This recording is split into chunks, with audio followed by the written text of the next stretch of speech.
Mask mandates are causing a lot of grief for a lot of people, and many people are aware of their rights in ways that they can get an exemption.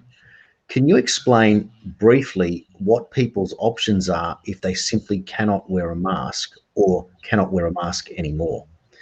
I know that many people are reporting all sorts of problems with their breathing, dermatitis infections on their skin, and many other complaints, but are falling on deaf ears when they ask their doctors for support. What, in fact, can somebody do, and can they do it by themselves, please? Again, we've kind of answered this a bit before, but again, Section 51 of the Constitution, Part 23A, is very, very clear, Jason, that they cannot enforce any kind of medical mandate. Now, that doesn't mean injections. It's clearly a violation of the body, protecting your body.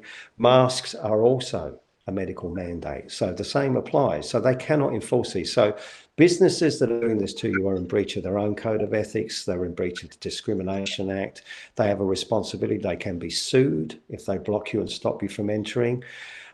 It is happening, unfortunately. Lawful exemptions that exist under the Act are for obviously things like disabilities, people that have struggled from trauma, anyone that's got any kind of breathing issues. There's all kinds of numerous reasons that people cannot wear a mask. The legislation is a little bit sketchy around it at the moment. They're saying people need to produce evidence, but even the Public Health Act is very poorly written around that. Section 110 says it still needs to be in writing, even though a lot of police don't even recognise that.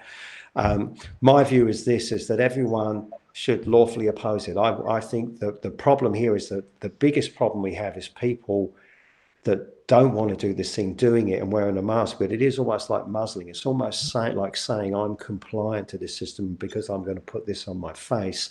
I'm showing you that, if I'm going to do that, there's a very high probability you're going to get away with a lot more rubbish with me.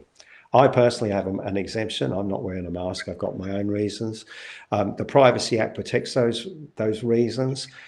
It's all very sketchy with the police, but my view around this is, again, if people are not in a space of fear, don't panic, because all that will happen is if someone refuses you entry, you can sue them.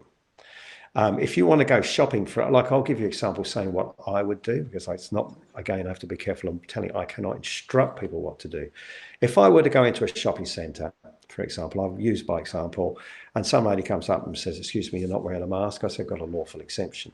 I don't have to wear a mask. And then she says, well, you can't come in because we're not allowing anyone in that doesn't wear a mask. I would say, well, that's actually illegal under law, and I need to buy some food, so I'm going to go shopping anyway. And she said, well, you can't. I said, yes, I can.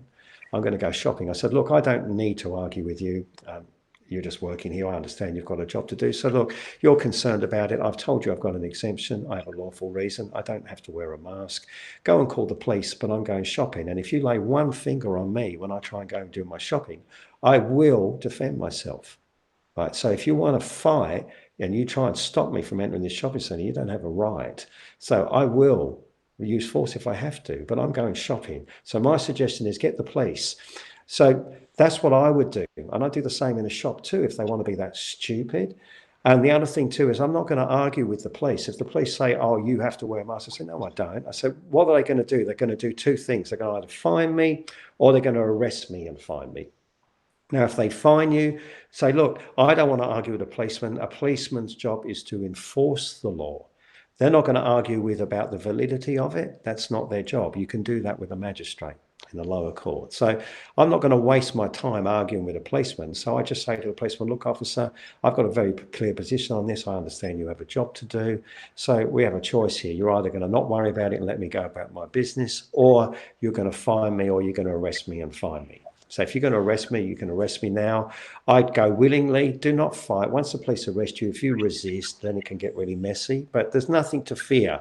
They're not going to lock you up and then not release you. You will have to sign a bail condition that you're going to appear in court, but it's a fine. So I'd get arrested and then I'd get a piece of paper and I'd go and appear before a magistrate to argue it fearlessly. And in the meantime, I'd go and get some advice. I'd plead not guilty. Takes months anyway. You're going to get 4 to 6 weeks before you even have to appear in court. So there's no reason to get into an altercation with the police. There's no reason to get caught in all this stressy kind of stuff. None of that needs to happen, Jason. It's really quite simple when you know your rights and you know where you fight your fights.